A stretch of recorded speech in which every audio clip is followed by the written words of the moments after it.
Okay, people, in this video, we're going to talk about the exposed rebar again. Like you might see falling on the deck, and you're able to see the rebar in the middle there.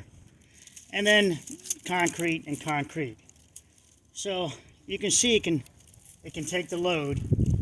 Now, even though I can turn it sideways like this, dimensionally it's falling up, but dimensionally it becomes a springboard. But this direction, dimensionally that way, this direction now is load, even the dead load, it comes back, circles back and puts compression back here against the wall there. Let me make sure you can see that. If I can lift up one, you can see there's nothing back there. There's no rebar back there. Nothing, no reinforcement holding it. Now let's have a theoretical conversation with you. And I want you to think of, make sure it's recording. And okay. What would happen if I cut this off here? Would this still hold up? Well, it will slide. Under loading, it will slide down this. It will slide down this and it will open here. That means this fails. And that starts its rotation down to nothing. Now what happens if this spalls all the way off back to here? Will it still hold with just the anchorage here? Does have some bottom steel in it. Well, let's find out. Let me get underneath there.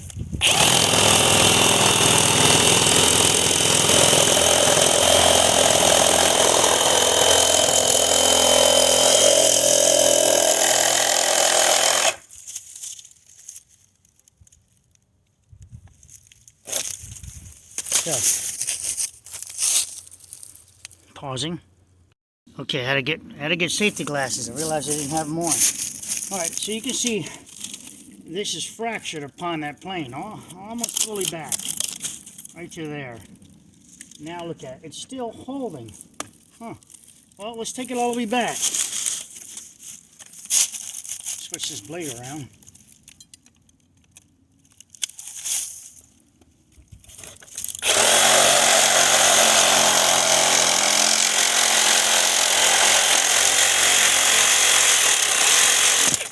Okay, should be able to almost slide there. Okay, we can slide it.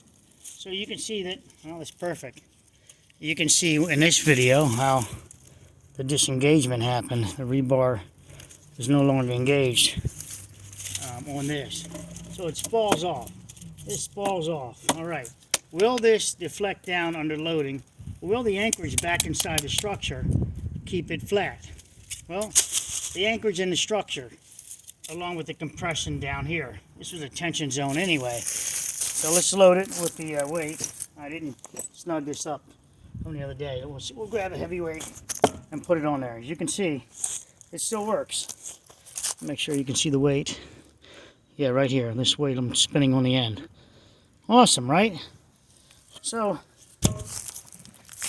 you can see you can get spalling as long as you got engagement back in the side of the structure.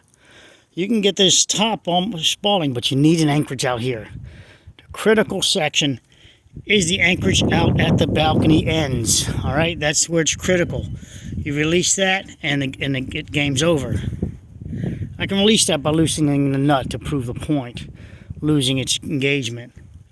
Maybe I can do that if I have a pair of pliers without even having to cut this. I can loosen the nut. Oh, pliers, right back. BRB. Okay, so now I'll put a pair of pliers down here. And this will be our slippage in this area here. I'll have it slipping, losing bond strength. Luckily, the bar is not road spinning with me. But I'll give us some slippage. And as we're getting that slippage, all of a sudden now you're starting to see that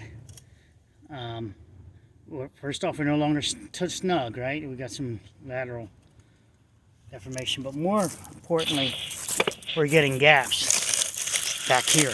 Let me zoom down on that. More importantly, we've got a significant tracing that gap back here. We're now lost it. Now it matters. This gap back here starts creating, and we don't want that. So now I'm going to snug that back up to show the grip force is still in there. And I want you to keep an eye on that. So we'll snug it back up. This would be one way for you to tell if you're losing your grip force at your structure. You know, if it's being maintained, if it's being currently maintained. All right, so that was hyperextended. I started tightening too much. Let me make sure you can see it. And I started pulling it away from the wall. Let me see if I can do that down there. Let's take away this laminate a little bit. It's actually got a gap there because I pulled too much. All right, we put the load back on it. Puts tension in that bar. Let me loosen that up to flatten it up. Okay, that's about flat without my assistance. All right, now what stops the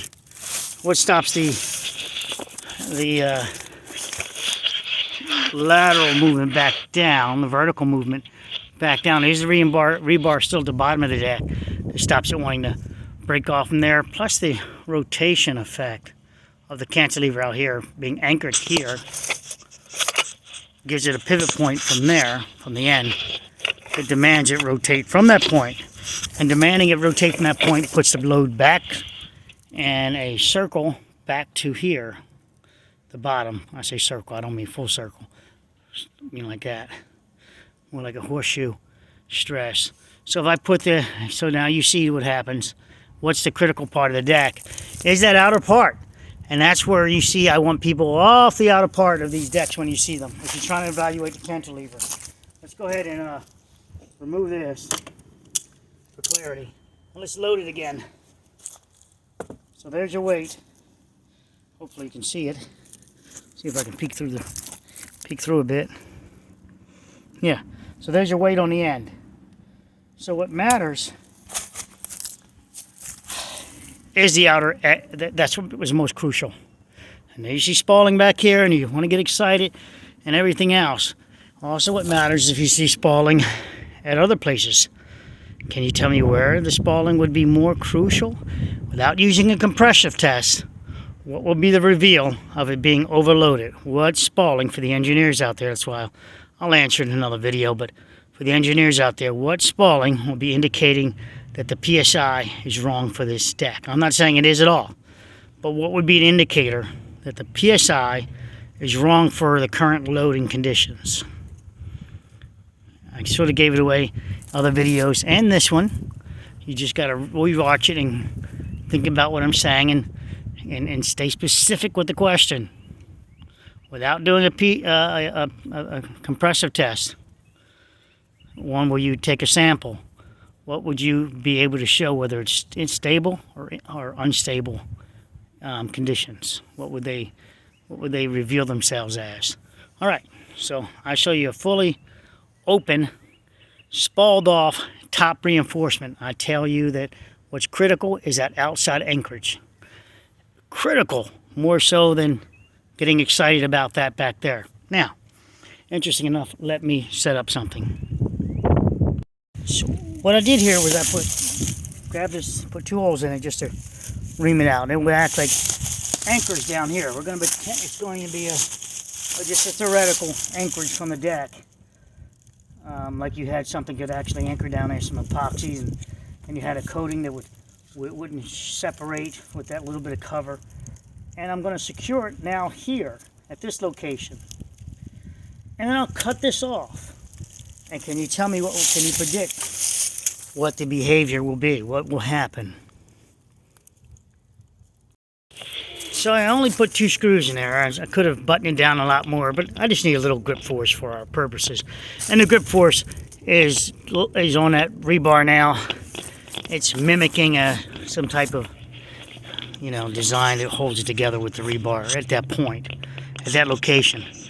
So what happens if I no longer have the grip force back here? Well, do I have to cut that off to prove that? Or can I just loosen the nut? I can just loosen the nut. All right, and then I can load it. So let's loosen the nut. All right, so the nut's pretty loose. And we didn't lose our back wall. Our back wall is still snug. So I haven't tested this yet with the weight. So you guys will be the first to see it with the weight on it, same weight. as a moment ago. 45. Let's see how good that securement is. It's those two fasteners. Will it hold the weight? Well, it does. Look at that. I'm just holding it with my fingers barely. Yeah, you can see it. I'll rotate it, spin it a bit. So it does. Now, if I loosen if it loses grip force there, this is going to not be good. Let's go ahead and watch that. It's going to go back to the next where it can grab again, but it's going to cause failure there. There we go, boom. So there's that grip force loss now. So you see what happens if that was working there. So you can see how you can, how each one helps. Where it's having that grip force with the rebar. It may not necessarily be at the end. It may be here and still work in the capacity, even though that last piece may be deteriorated, like you see part of the deck. If you've got a nice section that has a bond strength with the rebar, creating that grip force, and the grip force internal to the building that's equal and greater to the load that it has to hold, then no harm, no foul. Well, it is harm, foul, but it's how you determine, load testing, and also load testing would help out. But this is how you would visually try to interpret what you're looking at, and not going, oh, I don't know how to read this. Well, now I just taught you how to read it. So as engineers, if you're watching this, hey, give me a shout out. I know you never learned this in school. You just learned it here. All right. Love you guys. So give me a little credit. Pat me on the back. Say hi to George and Bruce for me. Those are my cats.